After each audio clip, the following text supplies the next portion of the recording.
बाबा जी से अपनी पहली मुलाकात की अद्भुत कहानी राम गोपाल मजूमदार ने मुझसे मेरे रामबज दौरे के दौरान सुनाई। मैं कभी कभी अपनी एकांत गुफा को छोड़कर बनारस में लाहिरी महाशय के चरणों में बैठता था। राम गोपाल ने मुझे बताया, एक आधी रात को जब मैं उनके शिष्यों के एक समूह के साथ चुपचाप ध्यान कर रहा था, तो गुरु जी ने एक आश्चर्यजनक अनुरोध किया। राम गोपाल, उन्होंने कहा, तुरंत दशमेव स्नान घाट पर जाओ। मैं जल्दी से उस एकांत जगह पर पहुंच गया। रात चांदनी और चमकते सितारों से रोशन थी। कुछ देर चुपचाप बैठने के बाद मेरा ध्यान अपने पैर के पास एक विशाल पत्थर की स्लैब की ओर खिंचा।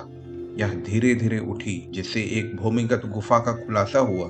जैसे ही पत्थर अज्ञात तरीके से संतुलित रहा, एक युवा और अत्यंत सुंदर महिला का अवतरित रूप गुफा से बाहर उठकर हवा में तैरते हुए मेरे सामने धीरे धीरे उतरा।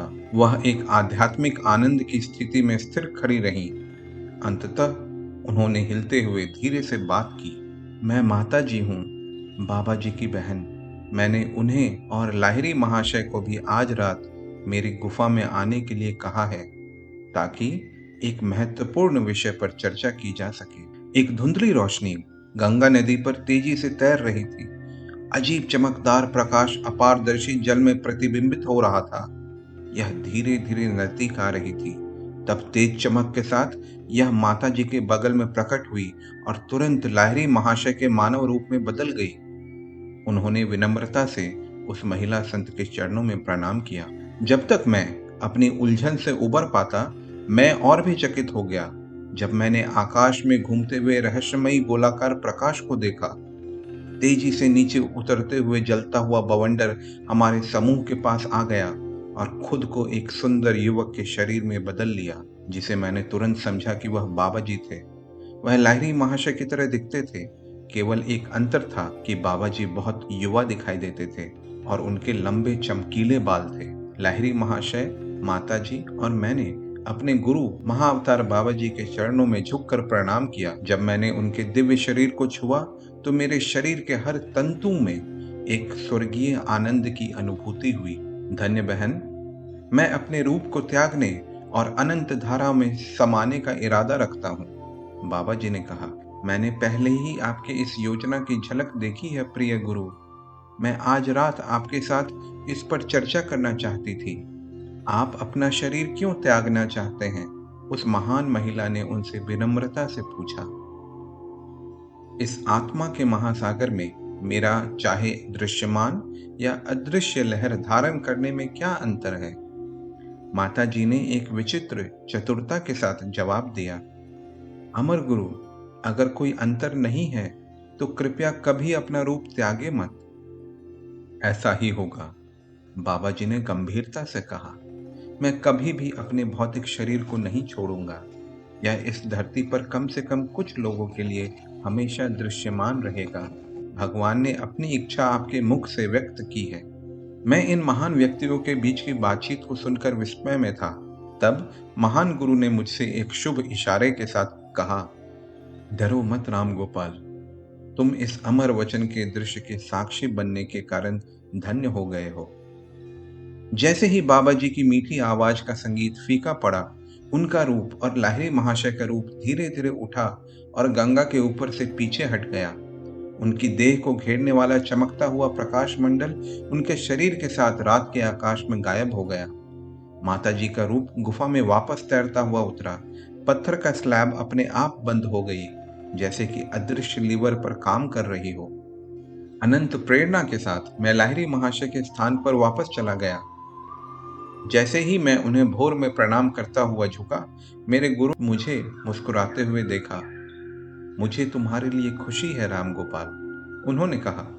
बाबा जी और माता जी से मिलने की तुम्हारी इच्छा, जो तुमने मुझसे अक्सर व्यक्त की थी, आखिरकार तुम्हें प्राप्त हुई है। मेरे साथी शिष्यों ने मुझे सूचित किया कि लाहिरी महाशय पिछले शाम से अपने आसन से नहीं हटे थे। जब आप दशमेव घाट के लिए निकले थे, उन्होंने अमरता पर एक अद्भुत प्रवचन दिया, एक शिष्य ने मुझे बताया। पहली बार मुझे पूरी तरह से एहसास हुआ कि एक आत्मबोध वाला व्यक्ति एक ही समय दो या अधिक शरीरों में विभिन्न स्थानों पर प्रकट हो सकता है। बाद में लाहिरी महाशय ने मुझे इस धरती के लिए छिपे हुए दिव्य योजना के बारे में कई आध्यात्मिक बिंदुओं की व्याख्या की। राम गोपाल ने निष्कर्ष निकाला, बाबा जी को भगवान ने इस विशेष विश्व चक्र की अवधि के लिए अपने शरीर में बने रहने के लिए चुना है। युग आते जाते रहेंगे, फिर भी वह अमर गुरु सदियों के नाटक को देखते हुए स्थलीय मंच पर मौजूद रहेंगे। बद्री नारायण के पास उत्तरी हिमालय की चट्टानों में आज भी बाबा जी की जीवित उपस्थिति का आशीर्वाद प्राप्त होता है। वो लाहिरी महाशय के गुरु हैं। वे एक एकांतवासी महात्मा सदियों, शायद सहस्त्र शताब्दियों से अपने भौतिक रूप को बनाए हुए हैं। अमर बाबा जी एक अवतार हैं। हिंदू शास्त्रों में अवतार का अर्थ है दिव्यता का शरीर धारण कर अवतरित होना। श्री युक्तेश्वर ने मुझे बताया कि बाबा जी की आध्यात्मिक स्थिति मानव समझ से परे है। मनुष्य की सीमित दृष्टि उनकी अति इंद्रिय स्थिति को नहीं समझ सकती। कोई व्यक्ति उनके अवतार की आध्यात्मिक स्थिति की कल्पना भी नहीं कर सकता। यह अकल्पनीय है। उपनिषदों में हर आध्यात्मिक उन्नति के चरणों को विस्तार से वर्गीकृत किया गया है। एक सिद्ध जीवन मुक्त की स्थिति से परम मुक्त की स्थिति में उन्नत होता है। परम मुक्त ने माया के बंधन और पुनर्जन्म के चक्र से पूरी तरह मुक्ति पाली होती है। परम मुक्त इसलिए शायद ही कभी भौतिक शरीर में लौटता है। अगर वह लौटता है तो वह एक अवतार होता है जो दुनिया पर दिव्य आशीर्वाद का माध्यम होता है। एक अवतार सार्वभौमिक अर्थव्यवस्था के अधीन नहीं होता। उसका शुद्ध शरीर एक प्रकाश छवि के रूप में प्रकृति के किसी भी ऋण से मुक्त होता है। साधारण दृष्टि से अवतार के रूप में कुछ असाधारण नहीं दिख सकता, लेकिन उसका शरीर कभी छाया नहीं बनाता और ना ही धरती पर कोई पद चिन्ह छोड़ता है। ये आंतरिक अंधकार और भौतिक बंधनों की अनुपस्थिति के बाहरी प्रमाण है। बाबा जी का भारत में मिशन अवतारों को उनके विशेष आध्यात्मिक काम को पूरा करने में मदद करना है। इस प्रकार से वे महाअवतार या महान अवतार की शास्त्रीय श्रेणी के योग्य होते हैं। उन्होंने कहा है कि उन्होंने आदि शंकराचार्य और संत कबीर को योग की दीक्षा दी थी। उनके 19वीं शताब्दी के प्रमुख शिष्य लाहिरी महाशय थे, जिन्होंने खोई हुई क्रिया कला को पुनर्जीवित किया। महाअवतार बाबा जी निरंतर ईसा मसीह के साथ संवाद में रहते हैं। वे दोनों मिलकर मुक्ति की तरंग भेजते हैं और इस युग के लिए उद्धार की आध्यात्मिक तकनीक की योजना बनाते हैं। इन दोनों पूर्ण जागृत गुरुओं, जिनमें से एक के पास शरीर है और दूसरे के पास नहीं, का राष्ट्रों को आत्मघाती युद्धों, जातीय घृणाओं, धार्मिक संप्रदायवाद और भौतिकवाद की बूमरैंग शक्तियों को त्यागने के लिए प्रेरित करना है। बाबा जी आधुनिक समय की प्रवृत्तियों से भली भांति परिचित हैं, विशेष रूप से पश्चिमी सभ्यता के प्रभाव और जटिलताओं से, और योग की आत्म उद्धार की समान रूप से पश्चिम और पूर्व में फैलाने की आवश्यकता को समझते हैं। बाबा जी का कोई ऐतिहासिक संदर्भ नहीं होने से हमें हैरान नहीं होना चाहिए। महान गुरु कभी किसी शताब्दी में खुलेआम प्रकट नहीं हुए। प्रचार की गलत व्याख्या वाली चकाचौंध का उनकी हजारों साल की योजनाओं में कोई स्थान नहीं है। निर्माता की तरह या भगवान की तरह एकमात्र लेकिन मौन शक्ति, कृष्ण और क्राइस्ट जैसे अवतार एक विशिष्ट और उल्लेखनीय उद्देश्य के लिए पृथ्वी पर आते हैं। वो उसे पूरा करने के बाद चले जाते हैं। महान अवतार जैसे बाबा जी कार्य को ग्रहण करते हैं जो मानव की धीमी प्रगति के साथ जुड़ा हुआ है। ऐसे गुरु हमेशा सामान्य दृष्टि से अपने आप को छिपा लेते हैं और अपनी इच्छा से अदृश्य होने की शक्ति रखते हैं। बाबा जी के परिवार या जन्म स्थान के बारे में कोई सीमित तथ्य जो इतिहासकारों के लिए दिल के करीब होते हैं कभी नहीं खोजे गए हैं। उनकी भाषा आमतौर पर हिंदी है, लेकिन वे किसी भी भाषा में आसानी से बातचीत कर सकते हैं। उन्होंने बाबा जी या पूजनीय पिता का सरल नाम अपनाया है। लाहिरी महाशय के शिष्यों द्वारा दिए गए अन्य सम्मानजनक शीर्षक जैसे महामुनि बाबा जी, महाराज, महायोगी, त्र्यंबक बाबा और शिवा बाबा है। लाहिरी महाशय ने कहा, जब भी कोई भक्तिपूर्ण तरीके से बाबा जी का नाम लेता है, वह भक्त तुरंत एक आध्यात्मिक आशीर्वाद को आकर्षित करता है। अमर गुरु के शरीर पर कोई उम्र का चिन्ह नहीं है।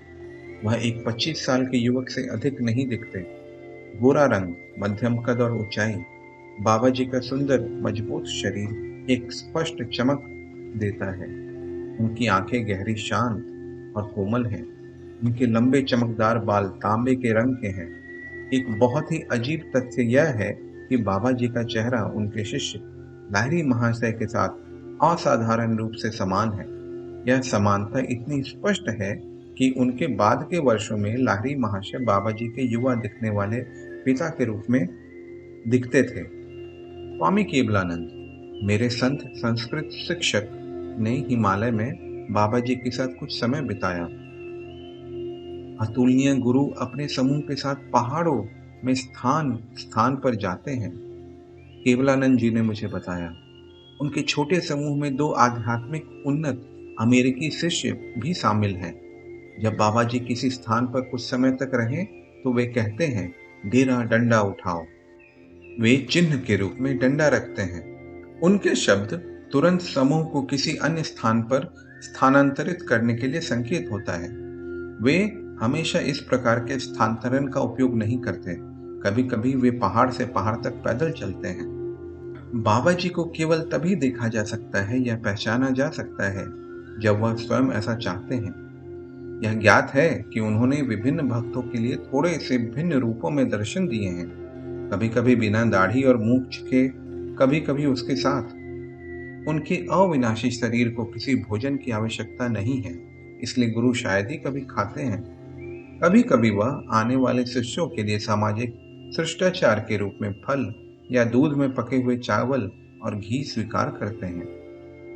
बाबा जी के जीवन की 2 आश्चर्यजनक घटनाएं मुझे ज्ञात है। केवलानंद जी ने आगे कहा, उनके शिष्य एक रात एक बड़े आग के चारों ओर बैठे थे जो एक पवित्र वैदिक समारोह के लिए जल रही थी।